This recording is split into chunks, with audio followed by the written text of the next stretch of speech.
que é o conhecimento? Isso pode parecer uma pergunta ordinária, uma vez que ela faz parte de um dos objetos de nosso cotidiano. Mas definições são muito difíceis na filosofia. Cada palavra implica um argumento e cada argumento uma conclusão. Por conta disso que é difícil discutirmos filosofia academicamente. E estamos acostumados a um certo jeito quando nos comunicamos, e esse jeito se recusa estar sob clareza. As palavras que usamos são ambíguas e seus significados são diversos, não possuem um estado fixo. Entretanto, ao contrário do que muitos filósofos pensavam, isso não é um problema.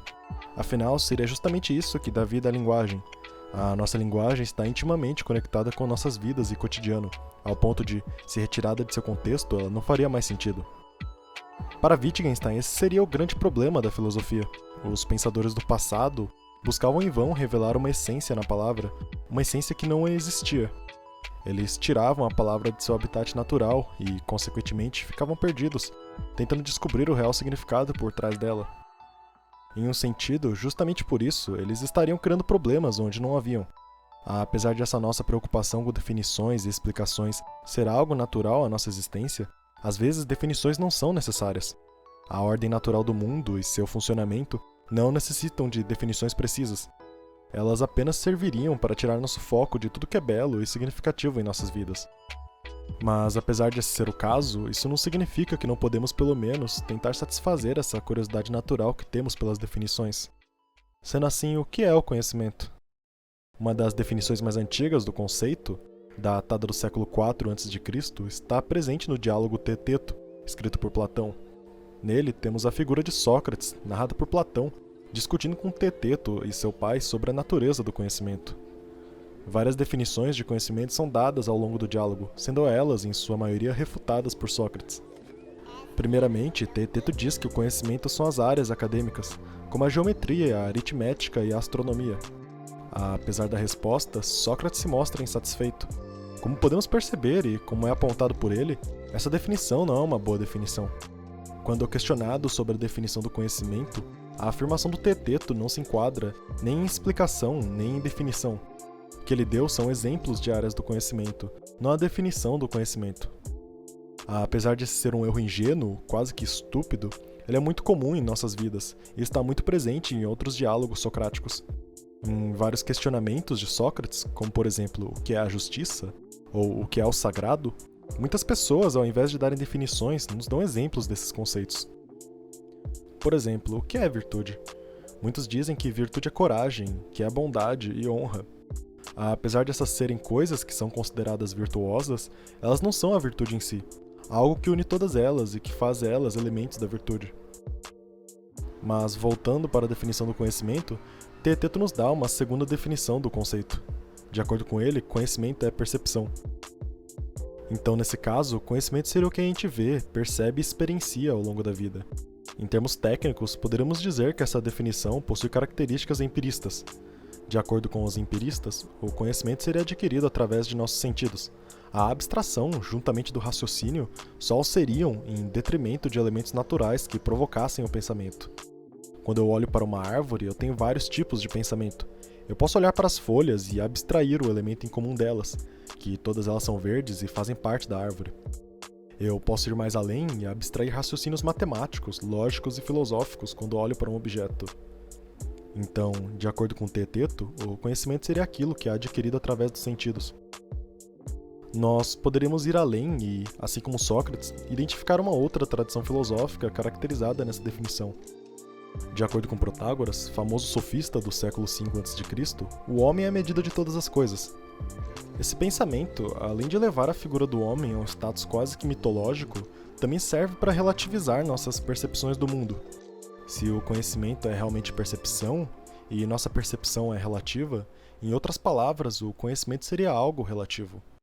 Entretanto, justamente por ser algo relativo, nas palavras de Teeteto, se tudo é relativo, tudo é instável. A instabilidade impossibilitaria qualquer fixação de sentido e de estado para as coisas. Tudo estaria situado em um eterno vir a ser, isto é, uma eterna transformação. Para Sócrates, isso é contraditório. De acordo com ele, não haveria sentido em o conhecimento ser algo em constante transformação. Justamente por ser algo fixo, que o conhecimento se diferenciaria da opinião e da crença. O conhecimento é algo verdadeiro, imutável, eterno. Além disso, Sócrates ataca o relativismo do conhecimento, sob o argumento de que, se tudo é relativo, inclusive nossa percepção e conhecimento do mundo, e isso é verdadeiro, então a visão que os nossos oponentes têm sobre o assunto também seria verdadeira. Sendo assim, na visão de um não relativista, o conhecimento não seria relativo e a teoria seria falha, justamente por não conseguir aguentar o autorreferenciamento que ela faz.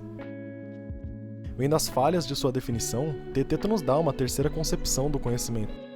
De acordo com ele, conhecimento seria uma crença verdadeira. Crença, no sentido em que ela está sendo usada nessa frase, tem muito mais a ver com convicção ou opinião. Nesse caso, ele estaria falando que o conhecimento são opiniões verdadeiras. O que dá essa característica de verdadeiro a opiniões seria se ela se adequasse aos fatos do mundo. Se a opinião espelhasse a realidade, ela seria verdadeira. E se ela fosse verdadeira, ela seria um conhecimento. Se isso fosse verdade, não seria o mesmo que dizer que o conhecimento científico e histórico são uma questão de opinião? A palavra opinião possui uma conotação muito relativa, criando diversas possibilidades de interpretação do mundo. O conhecimento seria algo institucional, que varia de acordo com as instituições de poder. A razão para isso é a de que opinião é algo bem subjetivo. Está intimamente ligado ao ser que a possui, fazendo parte da existência desse e de sua convivência social com outros indivíduos. Entretanto, Sócrates nos questiona: é possível acreditarmos em opiniões falsas? É estranho falar de noções de falso e verdadeiro para opiniões, mas no contexto da definição de Teteto, isso faz sentido. Uma opinião seria falsa caso ela não se adequasse à realidade. Nesse caso, eu posso ter uma opinião ou crença de que Paris não é a capital da França. Isso seria uma opinião falsa, uma vez que ela não representa o mundo da maneira como ele é. Entretanto, é possível acreditarmos em uma afirmação que tomamos por ser falsa? Quando nós temos uma opinião, independente de ela ser verdadeira ou falsa, nós acreditamos nela. Não há possibilidade de acreditarmos em opiniões falsas, uma vez que toda opinião que acreditamos é verdadeira para nós. Então, se aquilo que acreditamos é verdadeiro para nós, como é que distinguimos entre opiniões que são verdadeiras de opiniões que são falsas?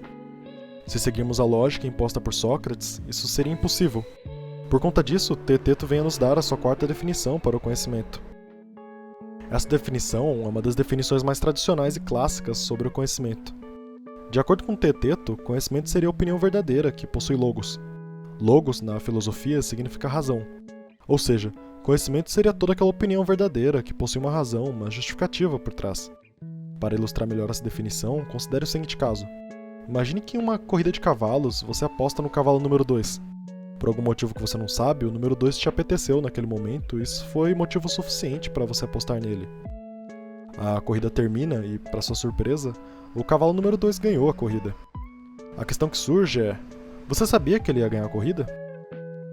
Obviamente não, mas vamos colocar essa questão de uma outra forma. Quando apostamos em um cavalo, implicamos que eu apostei nele pois acho que ele irá vencer, e na melhor das hipóteses, aposto nele pois ele irá vencer. Apesar de ser apenas um desejo, uma opinião ou uma crença, se ao final da corrida o cavalo que você escolheu realmente ganha, isso significa que você tinha o conhecimento de sua vitória? De acordo com a terceira definição dada por Teteto, isso configura conhecimento, uma vez que isso se trata de uma opinião verdadeira. O cavalo de fato venceu a corrida, sendo assim, sua crença na vitória do cavalo reflete a realidade. Entretanto, no caso da quarta definição dada por Teteto, isso não configura conhecimento, uma vez que não há uma justificativa racional por trás de tal crença.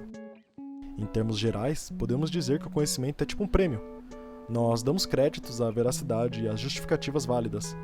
Uma opinião sem justificativa lógica e baseada na sorte não possui credibilidade, sendo assim não está apta a receber o título de conhecimento. Isso demonstra a aplicação da definição de que o conhecimento é a opinião com justificativa. Entretanto, apesar dessa ser uma definição clássica tida como garantida por séculos, ela começou a ser questionada por filósofos analíticos do século XX. A objeção mais famosa à quarta definição de Teteto é chamada de Gettier Cases, ou casos de Gettier. Os casos de Gettier servem para ilustrar casos cenários de opiniões falsas, mas justificadas. Apesar disso parecer contraditório, uma vez que estamos lidando com crenças já justificadas, elas podem muito bem ser falsas. E imagine o seguinte caso. Você está andando na rua e de longe vê uma figura. Essa figura é um manequim em tamanho real da Anitta. O manequim é tão perfeito que é totalmente capaz de confundi-lo com a real pessoa. Vendo o manequim, você tira a conclusão de que aquela é a Anitta. Entretanto, coincidentemente, a Anitta está na mesma calçada do manequim, só que fora do seu campo de visão. Com isso, temos o conhecimento de que a Anitta está lá, mesmo que a justificativa para isso esteja errada. Então, é totalmente concebível um caso onde uma opinião é falsa, mas justificada. Como podemos ver nesse exemplo dos casos de Getcher, mesmo que seja realmente o caso de que a Anitta estava naquela calçada, é falsa a afirmação que vimos ela lá, uma vez que o que vimos foi um manequim. Da mesma forma como no exemplo da corrida de cavalos, uma opinião só pode ser verdadeira e justificada caso haja direto envolvimento por parte do indivíduo na aquisição desse conhecimento. A adquirir uma opinião verdadeira justificada por acidente, coincidência ou sorte não configura conhecimento. A razão para isso, como já dito, é porque o conhecimento é um prêmio. Sendo assim, não podemos dar crédito a algo obtido por acidente. Apesar da refutação feita pelos casos de Getcher ser verdadeira, há várias respostas a ela. Toda uma teoria do conhecimento foi estabelecida após as refutações de Getcher, em que se busca refutar ou até mesmo dar uma concepção alternativa à de Sócrates. Entretanto, isso não será definido aqui nesse vídeo, por conta de dois motivos. 1. Eu ainda não estudei as novas teorias, e 2. Elas não interessam para a finalidade desse vídeo.